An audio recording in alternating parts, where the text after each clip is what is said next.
morning you woke up, and on the breakfast table you had waiting for you a mixture of 4,000 different chemicals, 43 of which are proven to give you cancer: nicotine, tar, ammonia, formaldehyde, and carbon monoxide. And you'd have that mixture maybe 2 more times before lunch, 3 or 4 after lunch, and probably 2 right before you go to bed. And you had those same chemicals every day for the rest of your life. No, that's not what most of us would call a breakfast, or many of us would want to eat every day on a regular basis.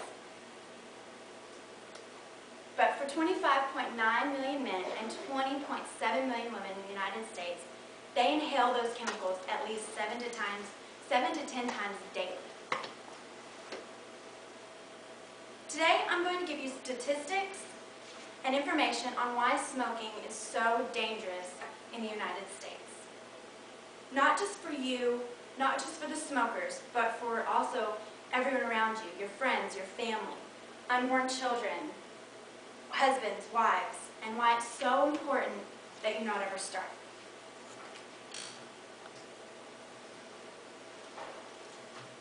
Smoking is the leading cause of death in the United States. It kills a total of 5.4 million people each year. And according to InfoResearchLab.com, every cigarette smoked takes a total of 5 minutes, 30 seconds off the smoker's life. So if you smoked an average of 10 cigarettes a day, you're cutting your life short 55 minutes daily.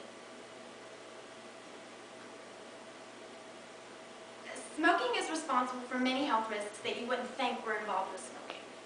Smoking can cause heart disease, heart attacks, strokes, sudden infant death syndrome, or better known as SIDS, diabetes, premature births, low birth rates in children, emphysema, lung cancer.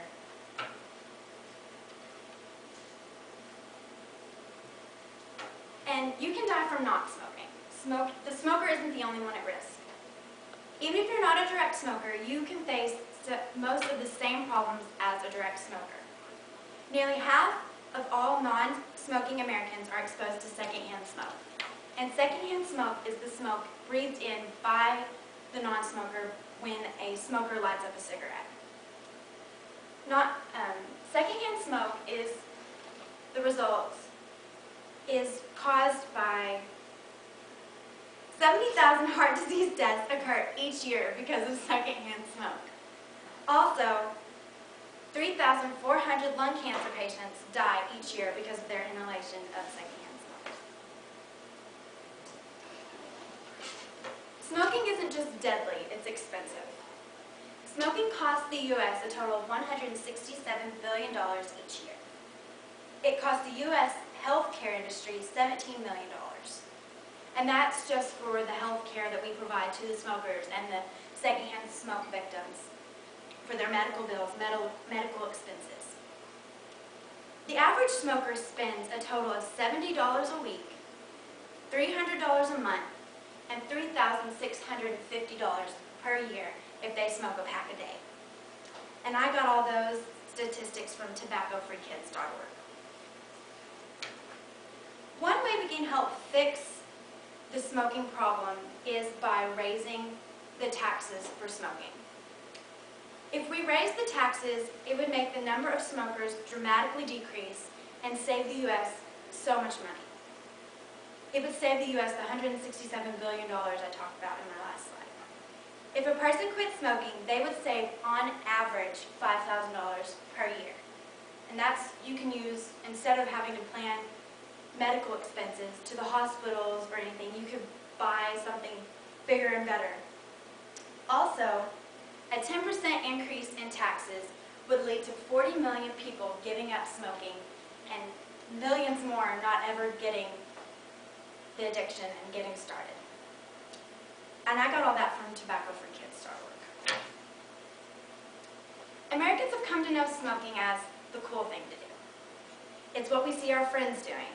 It's what we see movie stars doing on the sets. It's what we see, some of us see our friends do it, our parents, our grandparents, cousins, sisters. It's portrayed as no big deal. What we don't see is the hard truth. We don't see the cancer, the emphysema, the rotting teeth, the gums. We don't see the heart attacks, the strokes. And we don't see that we could possibly lose a lung and have to be talking out of a hole in our throat for the rest of our lives. But the smoker isn't the only one at those risks. When you light up a cigarette, you're putting yourself and everyone else around you in the same danger that you're in. You're putting them at risks for all that. I'll leave you with this. Just think before you light the cigarette. Know the moment you breathe in, you don't just start dying slowly and facing all these problems. You start putting yourself, your families, your future life, and family and friends and kids, you start putting them in danger. And you start slowly killing yourself and others.